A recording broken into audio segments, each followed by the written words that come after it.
Hi, my name is Paula, and I'm a mind-body wellness practitioner here at HealthByChoice.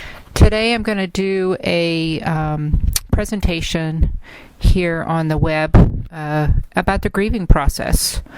And what I'd like to talk about is the website for Elizabeth Kubler-Ross and her book on death and dying. Was written in 1969, and it's been used in different courses, college courses, as a model for the grief process and the stages of grieving.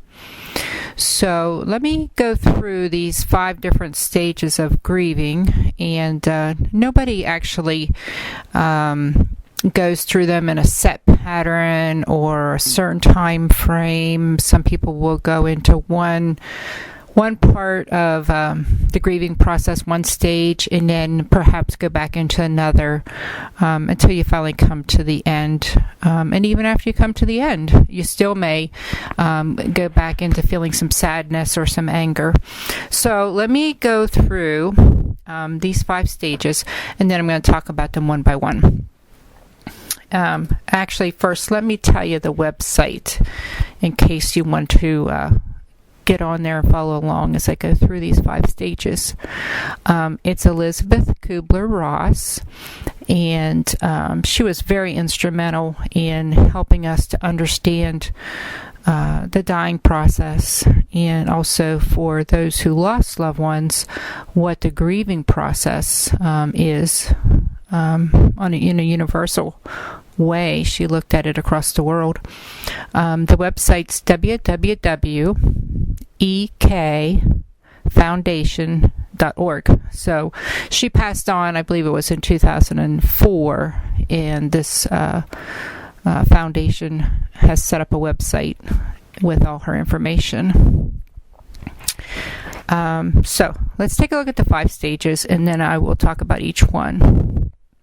The first one that usually happens whenever a person has found out that a loved one has passed on, and grieving process, I should say, doesn't have to actually be only the loss of a loved one. It can actually be that a person's lost a job, has lost a relationship, is sad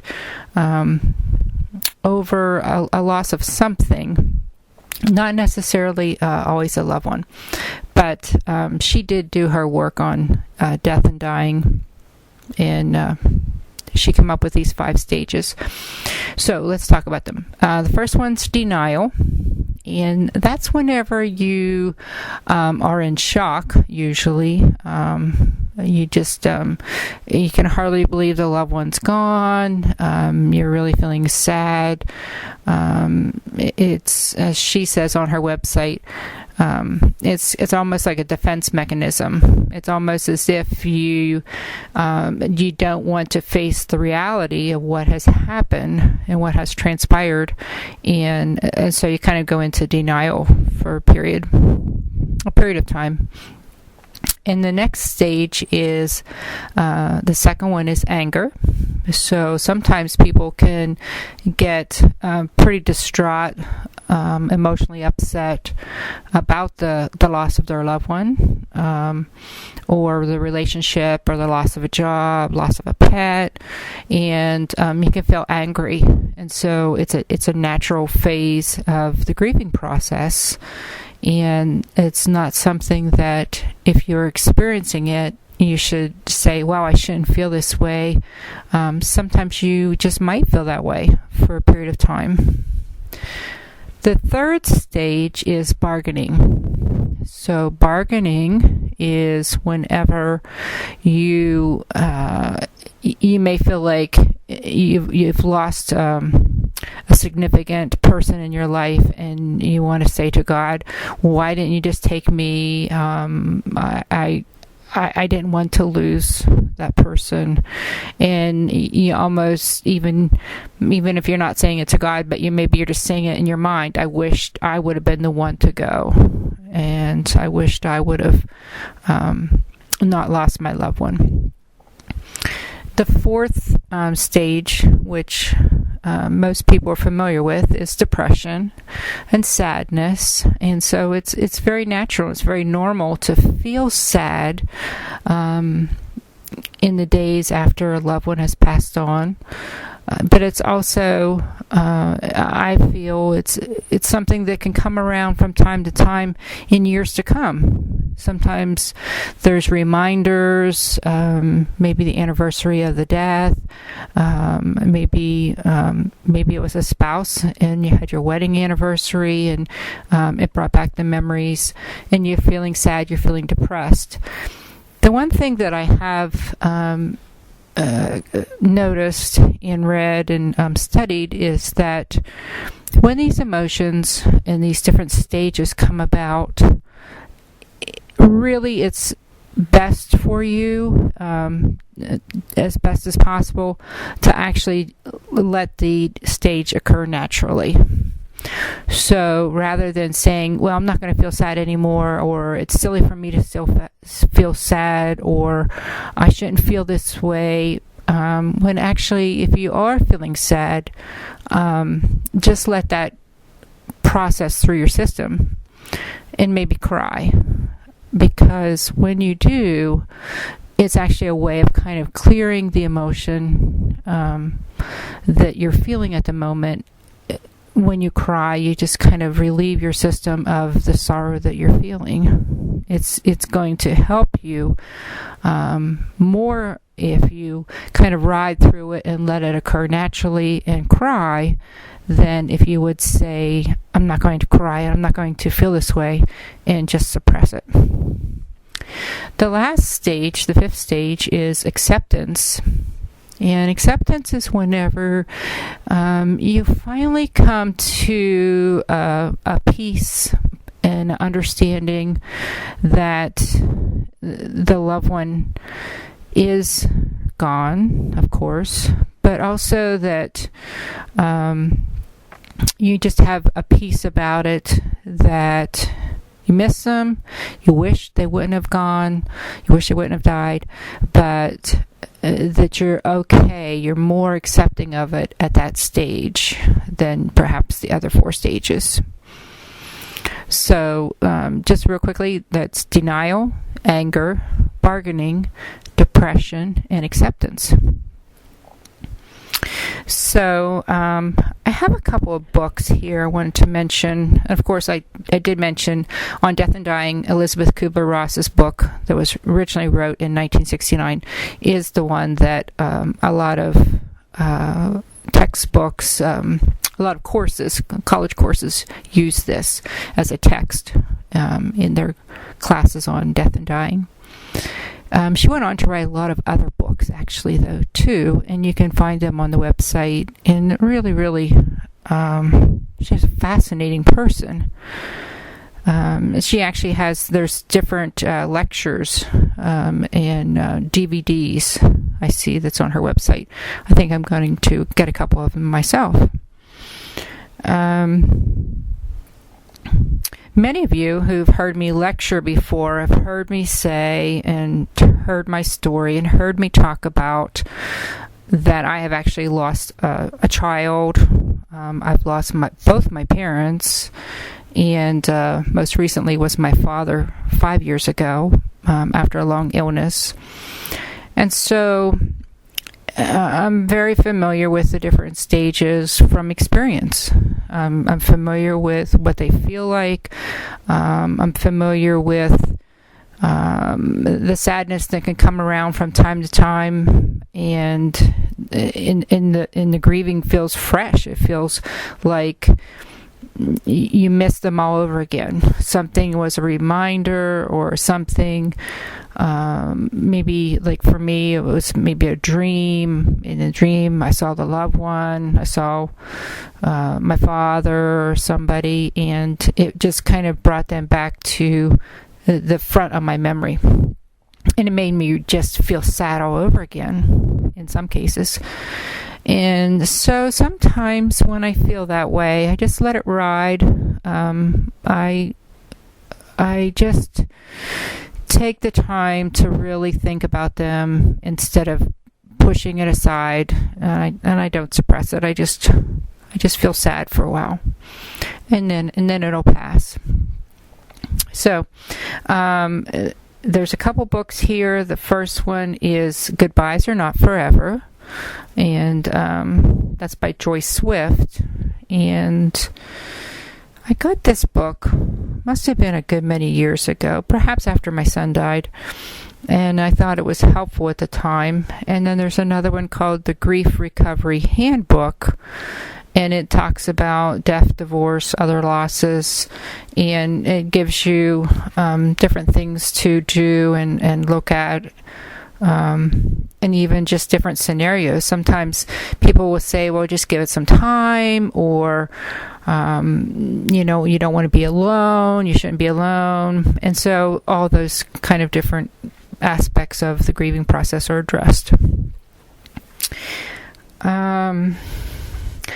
I guess I will say a little bit here about my son in losing a child, and the pain that it can bring about, because it does. I mean, it really does. And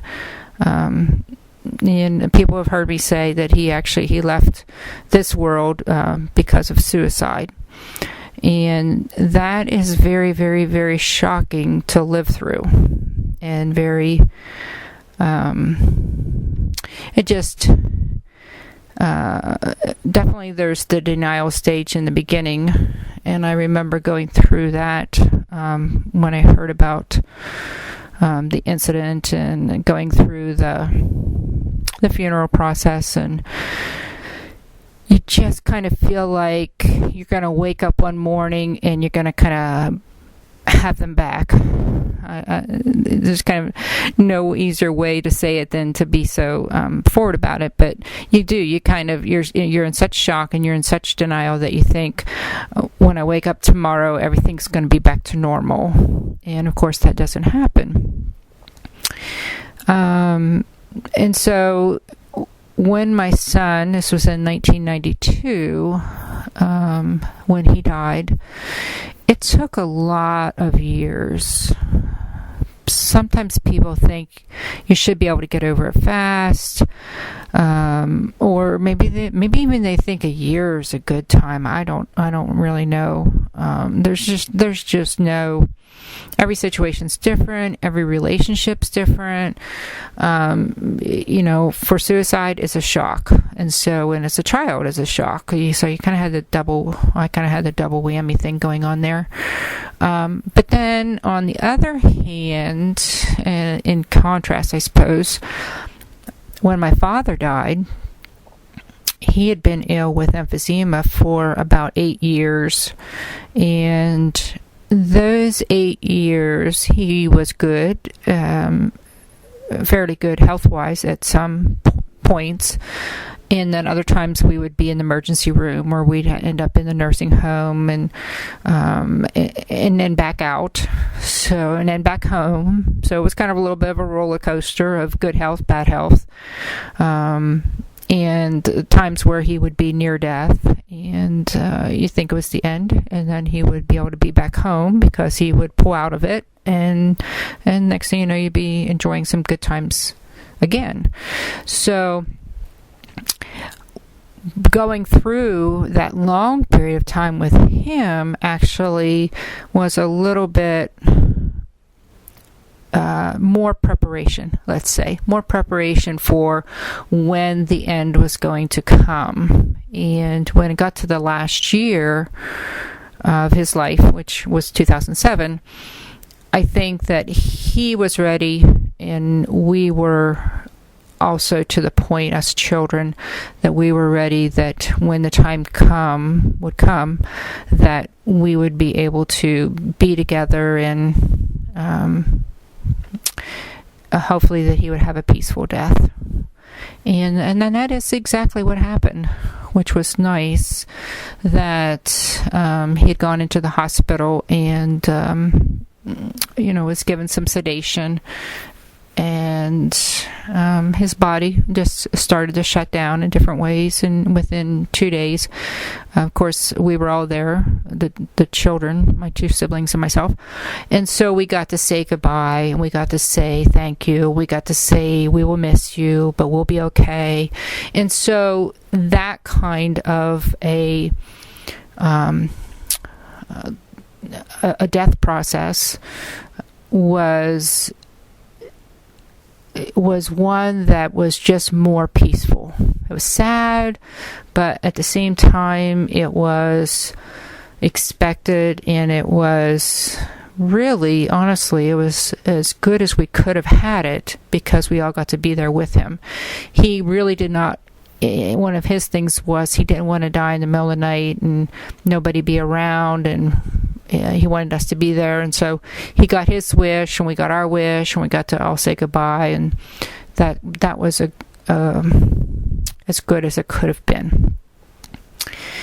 So that's an area of interest that I have in helping people to understand the grieving process, understand the different stages, understand the emotions around all the different feelings that you feel and the experiences that you experience, that you will go through the different stages, but you can go back and forth in those different stages, but finally you should usually come to the acceptance stage.